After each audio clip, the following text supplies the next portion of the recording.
So Doris called me and said, Doris, she told me that this conversation never happened, but me, I'll tell you. She said, she asked me a couple of questions, and my answer to all the questions is complicated. She said, do you really, really like Sultana?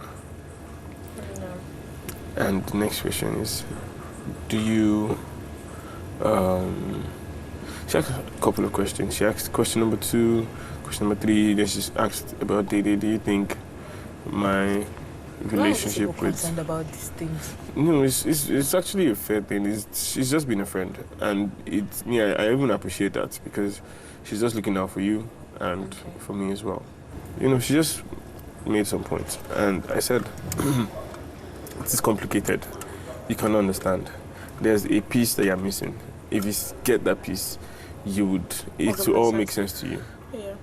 It will all make sense to you. There's a certain level of depth I'm still trying to avoid because we are capitalizing on just one part, the fun part.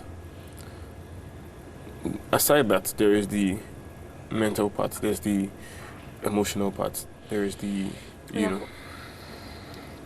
getting intimate off, not in bed intimate, like getting, and that part is still virgin. I'd really want you to. Which of the two did I say? You said fuck you, and I said I really want you to run out here. That was what I said. Oh. So moving on. I'm not sexually attracted to a lot of people. Yeah, but it's rare for me to be sexually attracted to people. I think when there's time, I'm going to explain how my body works and how my system works, and then I would explain those things to you. It's hard for me. To a point that I was thinking probably I was asexual or something.